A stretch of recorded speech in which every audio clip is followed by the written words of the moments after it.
I sat there, my phone buzzing in my hand. Chris. My ex-husband. The message was clear. I want to get back together. My heart dropped. He couldn't be serious. After everything that happened, this was what he chose to send. I looked down at my half-empty coffee cup, the steam rising into the cold morning air, and tried to swallow the lump in my throat. No, this wasn't happening. I hadn't thought about him in months, but here he was popping up like nothing had changed. I didn't even know what to do with the text. My fingers hovered over the screen. What could I say to a man who had hurt me so deeply? How did we get here? I whispered to myself, just loud enough for my own ears. Then I snapped the phone shut. Enough. I needed space to think, but something in my gut told me this wasn't the end of it. I wasn't going to let him get away with this. But first, I needed a moment to breathe. I left the house, stepping into the crisp, late afternoon air. The world felt cold, distant, like I was looking at it through a fogged-up window. The streets were busy, cars honking, people walking by, completely unaware of the turmoil swirling inside me. As I walked into the coffee shop, I felt the weight of every step. The door jingled as I entered, a familiar sound that normally would have been comforting. But today it felt wrong, almost out of place. And then I saw him, Chris, at a table by the window, sitting with a woman I didn't recognize. She was laughing at something he said, her hand on his arm. The very arm I used to hold when we were happy. I froze. My body went stiff. I didn't even move, couldn't move. I just stared, watching as he leaned in and kissed her. The world seemed to stop. The sound of the coffee machine humming in the background was the only thing that cut through the silence that filled my ears. My chest tightened. I couldn't breathe. This was real. My stomach twisted into knots, but I couldn't tear my eyes away. They were together. I was right here, just 2 tables away, watching him be everything he wasn't with me. How could he? I wanted to scream, but I didn't. I couldn't let him see me, couldn't let him know that I saw this. He was supposed to be the man who was broken over our divorce. The man who claimed he missed me. But here he was with someone else. Was this some sort of sick joke? My hand clenched into a fist, the phone still heavy in my pocket. A part of me wanted to march over, confront him, ask him how long he'd been seeing her. But another part of me wanted to leave, to walk out of that coffee shop, pretend like I didn't care. I didn't need closure. I didn't need him to explain. The truth was staring me in the face. It was over. I turned to leave. My heart was heavy, but at the same time I felt lighter. Maybe this was what I needed all along. I wasn't going back to him. Not for anything. He didn't deserve me. I stood in the doorway, my hand still on the cold metal handle, my heart racing. The scene in front of me replayed in my mind. Chris laughing with her. The kiss. It felt like a punch to the gut. I could barely think, barely breathe. The silence in the cafe was suffocating, but I couldn't move. Not yet. I wanted to say something, anything, but I couldn't find the words. So I just stood there, watching, letting it all sink in. Finally, I forced myself to look away and turn towards the exit. My shoes clicked on the tile floor, loud against the quiet hum of the cafe. Just before I reached the door, I heard his voice. Rachel. I froze, the door handle cold under my palm. He didn't know I was here. I didn't want him to see me, but it was too late now. Slowly I turned around. His face was pale, eyes wide with disbelief, but there was no apology, no hint of regret. What are you doing here? He asked, his voice too casual, too confident. His words hit me harder than the sight of him with her. He didn't even look guilty. I opened my mouth to speak but stopped. What was I supposed to say?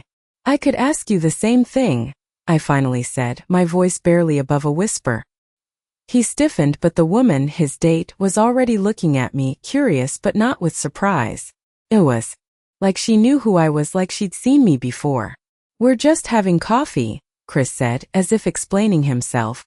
You didn't need to see this, he added, almost dismissively, like this was no big deal. The words sliced through me, and I felt a sudden heat rise in my chest. I wasn't going to let him dismiss me like this again. You're not the one who gets to tell me what I need to see, I replied, a little sharper than I intended. He blinked, thrown off by my response. The woman shifted uncomfortably in her seat. The air felt thicker now, charged. My heart was pounding in my ears. Rachel, I didn't think you'd. His words trailed off, but I didn't care. I couldn't look at him the same way anymore. It was all too clear. He had moved on. He had forgotten about us. And now I was supposed to just accept this? No, I wouldn't. I turned to leave, my hand still gripping the door handle. But then he said it. I want to get back together. The words came out before he could stop them, rushed like he was trying to convince both of us. I stopped dead in my tracks. The world around me seemed to pause, the moment stretching. He thought he could just walk back into my life after everything? His voice was soft, almost pleading. Rachel, I was wrong. Stop. I cut him off, my voice low but firm. He looked taken aback, surprised by my reaction. He didn't see it coming. You don't get to do this.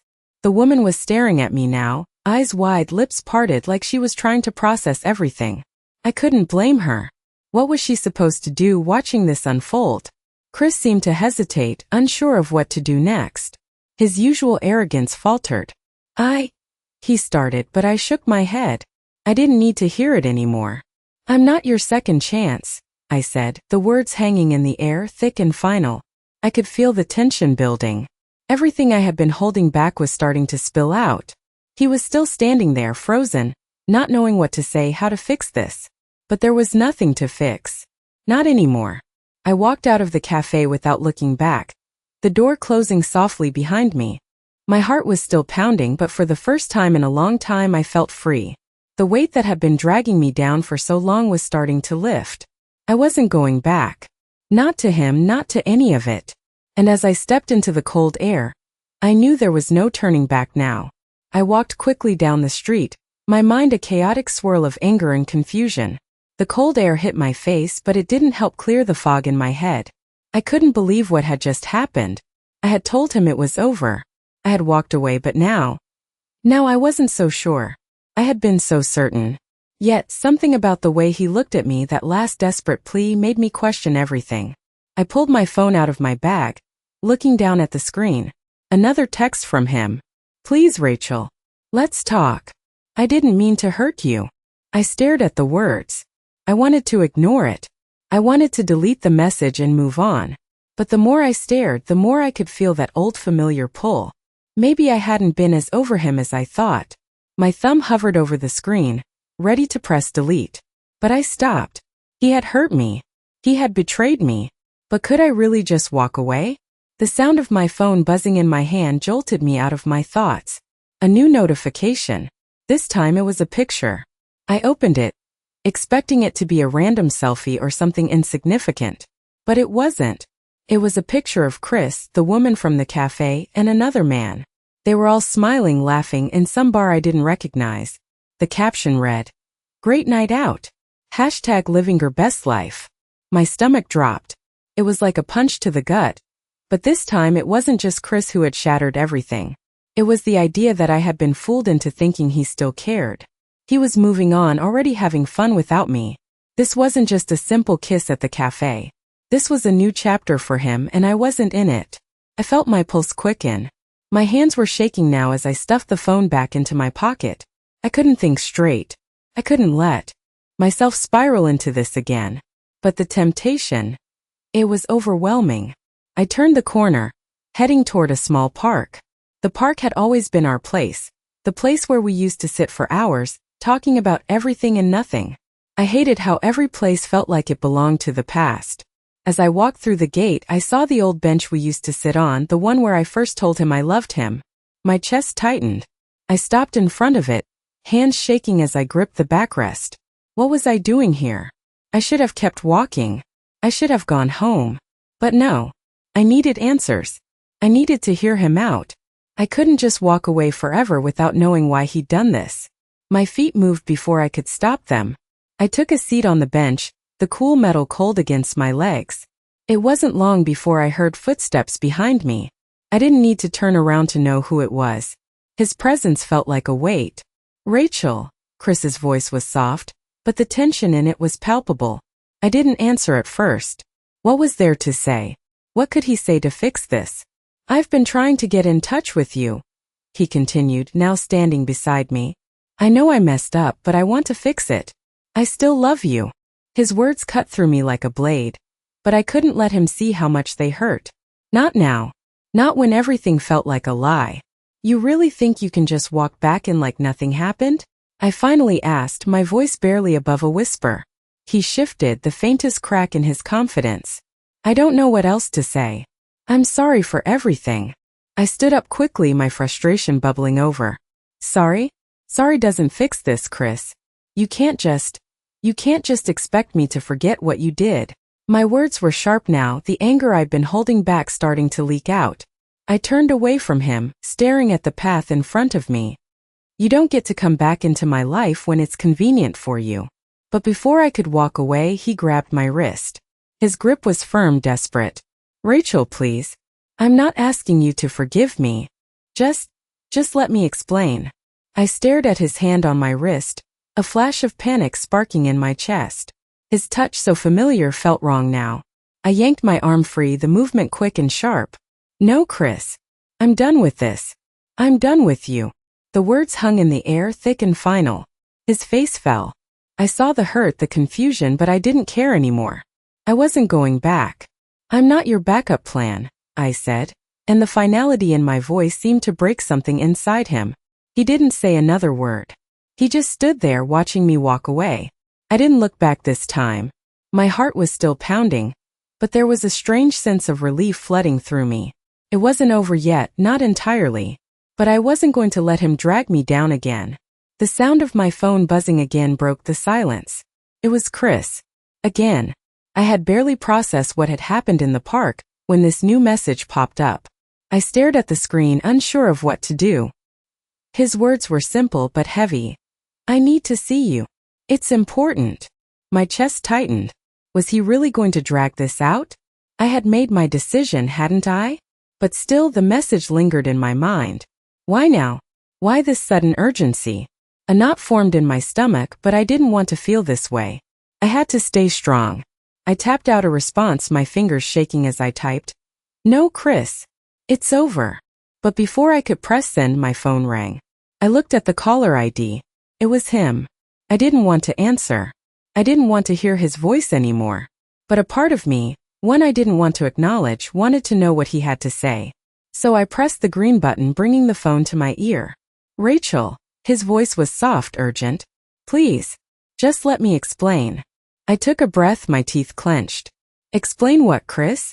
There's nothing to explain. You're with her. I saw you. A brief pause. His voice faltered. It's not what you think. That stopped me. The words hung in the air. Not what I think. How could it not be?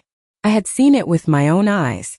But then I heard something in his voice, something I hadn't expected. Desperation. You don't understand.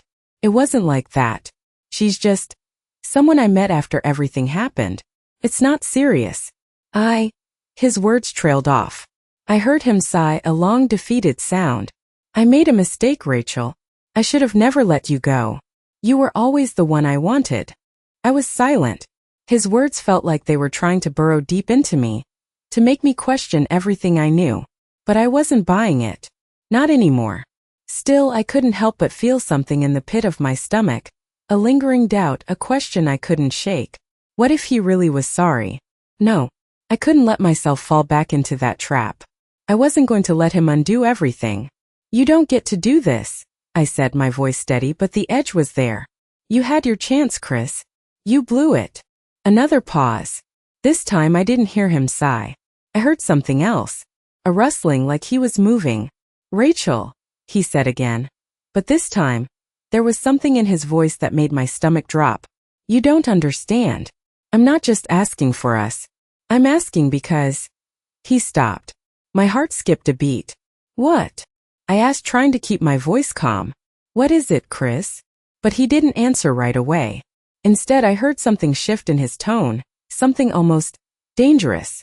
The line was quiet for a moment before he finally spoke again, his voice low and almost menacing. Because I never really let you go. And I don't think I ever will.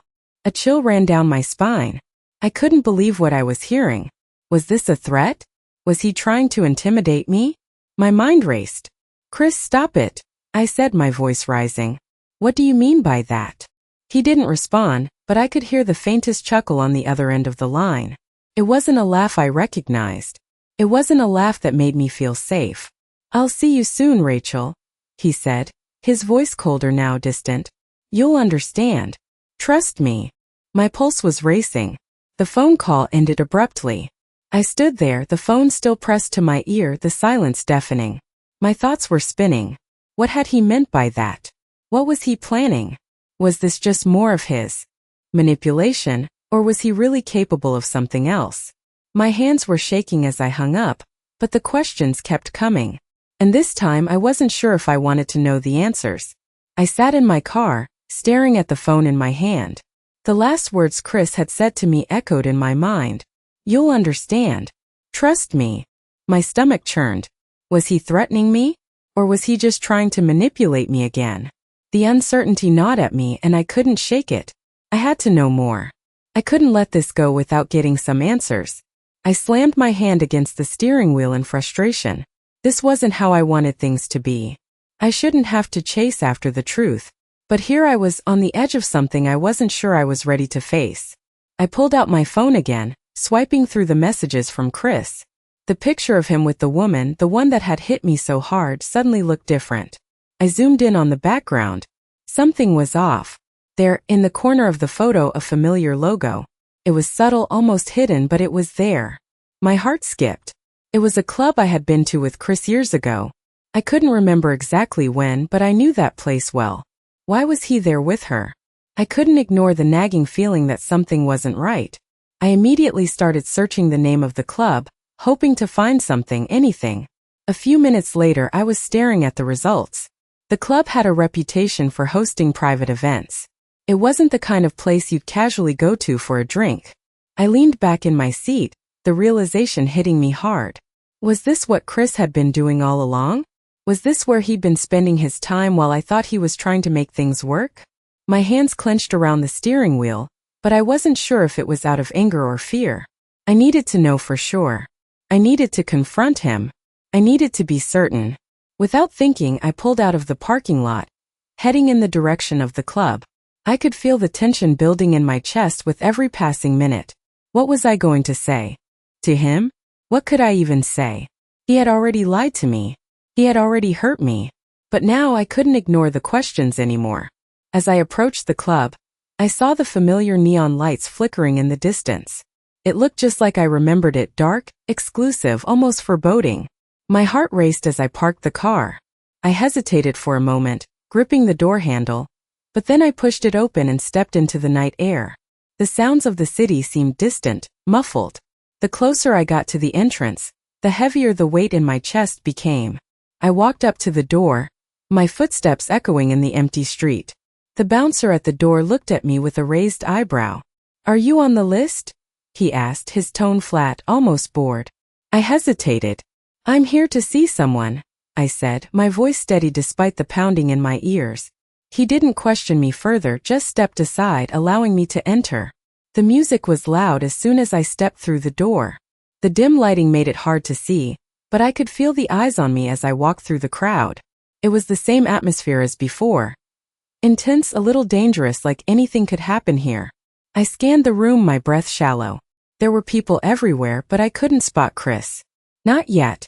I moved deeper into the club, every step feeling like it was leading me further into something I wasn't sure I was ready to face. Then I saw him. He was sitting at a table near the back, laughing with the woman from the cafe. My blood ran cold. I wasn't sure what I expected to find here, but it wasn't this.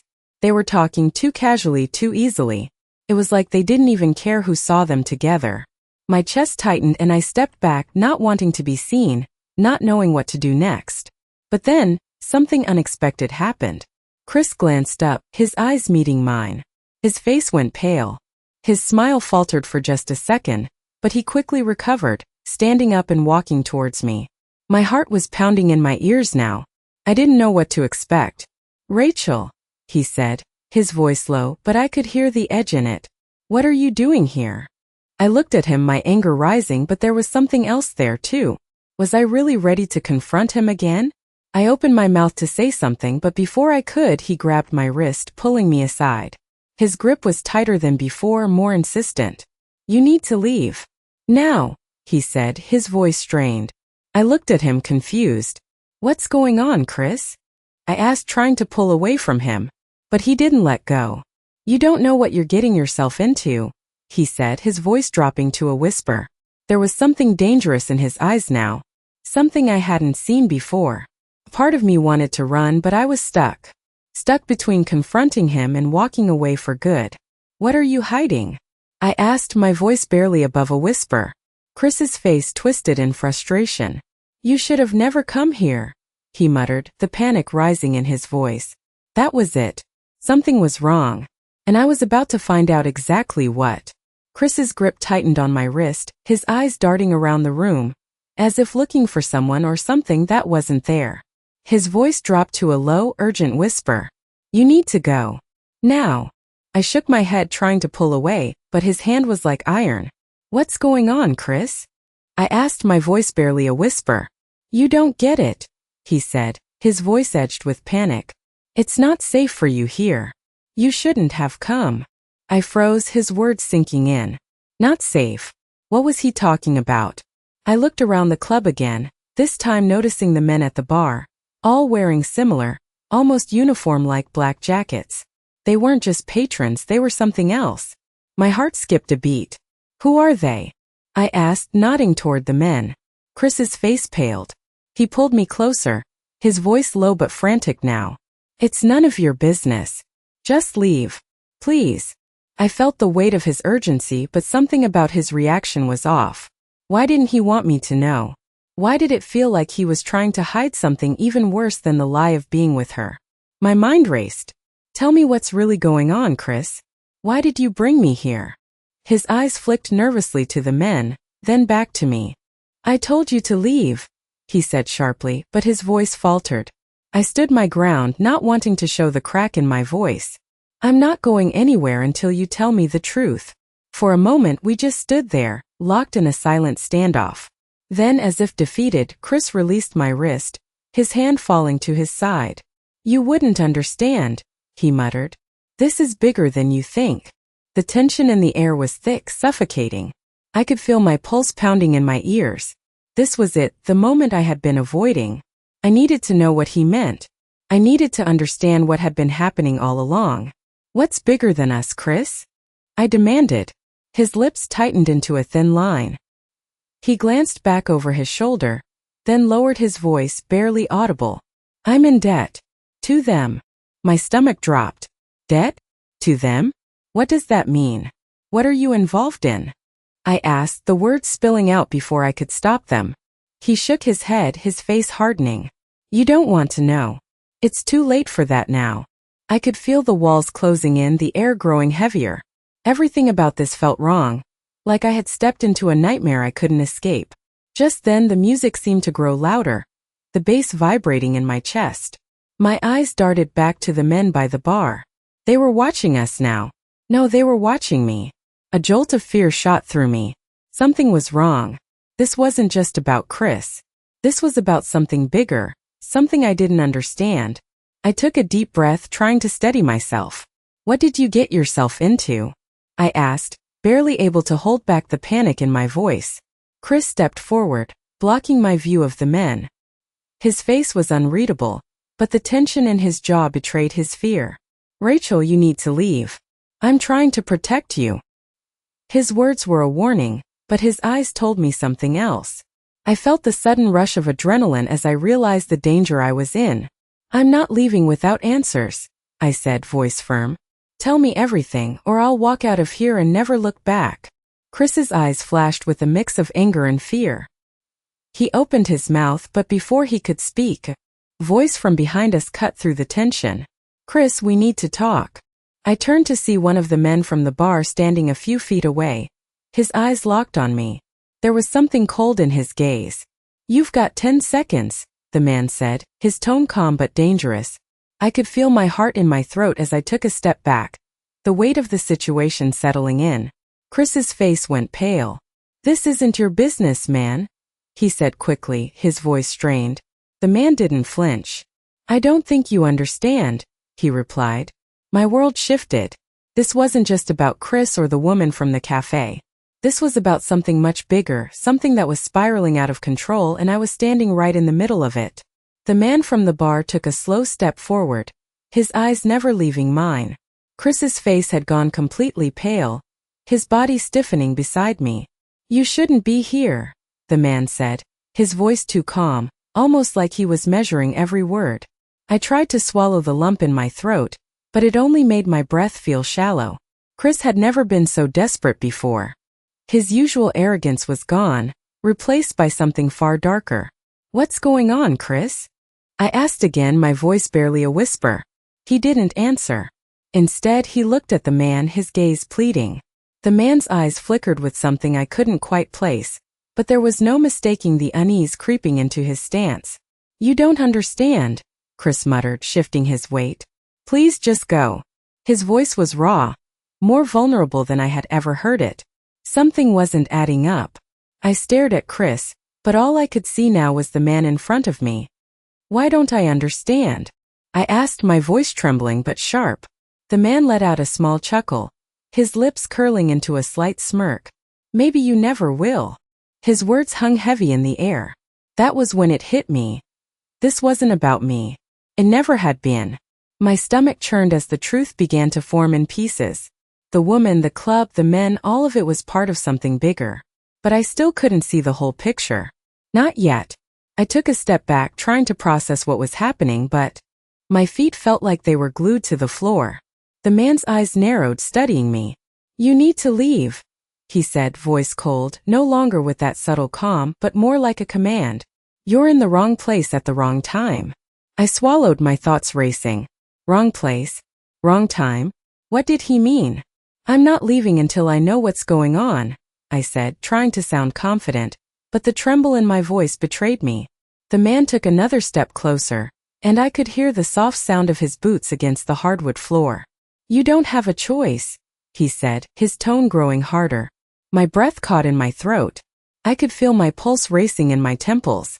The tension was so thick I could almost touch it. The air seemed to hum with something dangerous. I looked to Chris for answers, but he was silent, his jaw tight, his eyes averted. He wasn't going to help me. It was up to me now. But what was I supposed to do? "Chris, what's happening? What did you get involved in?" My words hung in the air, desperate, cutting through the chaos in my mind. But he didn't answer.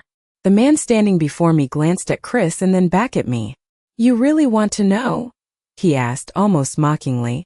Before I could respond, he turned and waved his hand. "Then follow me, and I'll show you." He didn't wait for me to agree. Without thinking, I followed him, the sharp click of my heels against the floor matching the rapid beat of my heart. As we passed the crowd, I could feel eyes on me, watching, waiting. I felt a cold sweat trickle down my back. We stopped at the back of the club, where the noise from the music seemed to fade away, leaving only the sound of our footsteps. The man stopped in front of a door and knocked twice.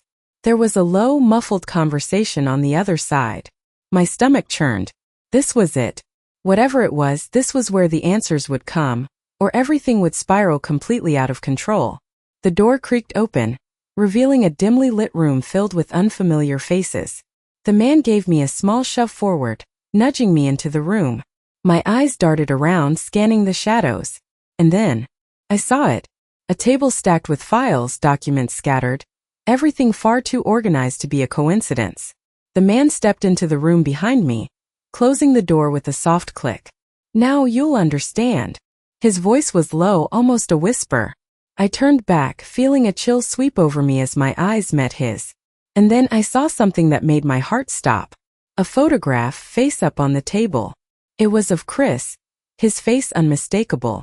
But the others in the photo? I didn't know them. They were strangers standing in front of a building I didn't recognize. But the building was too familiar, too close.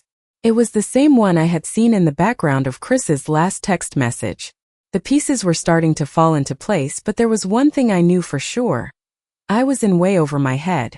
The photograph on the table felt like a slap in the face. I stared at the faces in the picture, my heart pounding. Chris's smile was almost mocking now, a sharp contrast to the tension curling in my chest.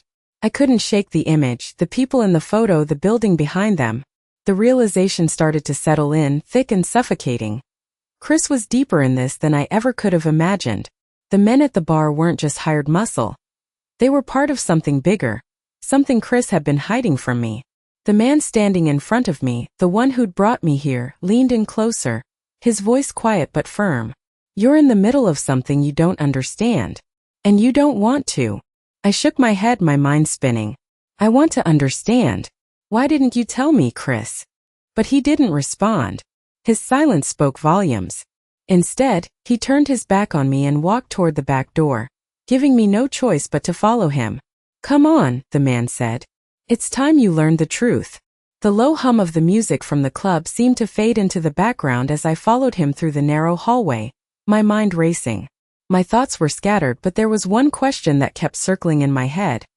What was Chris mixed up in? We reached the back door, and the man pushed it open with a sharp creak. The air outside was cold, and the city's noises seemed distant, muffled. A black SUV was parked a few feet away, its engine running. My stomach twisted. This wasn't a random visit. This wasn't just about me and Chris. This was about something far bigger. The man motioned for me to get into the car. "Get in," he said, his tone flat. "You'll want to see this." I hesitated, but I couldn't walk away now. I didn't have a choice. I climbed into the back of the SUV, the door slamming shut behind me. The man sat beside me, and for the first time I noticed the gun tucked into his belt. It was a subtle detail, but it made my stomach drop further. The car began to move, and we drove in silence. The streetlights flashed by, casting long shadows across the windows. I glanced at the man, but he wasn't looking at me. He was focused on the road ahead, his face unreadable. I tried to steady my breathing, but every part of me was on edge. Where was he taking me? And why? "You're not going to like what you find," he said after a few moments, his voice low. His words sent a shiver down my spine. "I already don't like it," I muttered under my breath, but I wasn't sure if he heard me. The car continued down the empty streets, the tension growing thicker with each passing minute. Finally, the vehicle slowed and pulled into a small parking lot. I looked around, trying to make sense of my surroundings. A warehouse stood in front of us, dark and foreboding. This wasn't a place I ever imagined being. The man didn't wait for me to speak. He opened the door and stepped out, his boots hitting the concrete with a heavy thud. I followed him reluctantly, my heart pounding in my chest. As we entered the warehouse, the air was cold and stale, like it hadn't been touched in years. The overhead lights flickered on, casting long shadows across the room. I could see crates and boxes stacked in every corner. And then I saw it. A small desk in the center of the room, a laptop open in front of it. The man walked up to the desk and typed something quickly, before turning to me. "You need to see this," he said, his voice low. I took a tentative step forward, my curiosity getting the best of me. The laptop screen lit up, revealing a list of names. My breath caught in my throat as I scanned the list. Some of the names were familiar. People I had seen in the background of Chris's life. But one name stood out to me. It was mine. My heart skipped. "What the hell is this?" I asked, my voice trembling. The man didn't answer right away. Instead, he just stared at the screen, a strange look in his eyes. "You're involved, whether you want to be or not," he said finally, his tone colder than ever. My mind raced, but I couldn't grasp the full picture. What did this mean? Why was my name on this list? As I tried to piece everything together, I could feel the walls closing in. This was no longer just about Chris. This was something far bigger, something that threatened everything I thought I knew. The man stood up, closing the laptop with a sharp click. "You can walk away right now," he said. "But if you stay, there's no going back." My mind was reeling, but one thing was clear. I wasn't walking away. Not now. Not after everything. I looked at the man, my resolve hardening. "I'm staying," I said, the weight of the decision pressing down on me. But even as the words left my mouth, I knew this wasn't going to end well. Whatever came next, there was no turning back. The room felt suffocating as the man stepped back, his expression unreadable. I stood there, my body tense, heart pounding as I faced the decision that would change everything. I had already chosen to stay to fight, but now the stakes were higher than ever.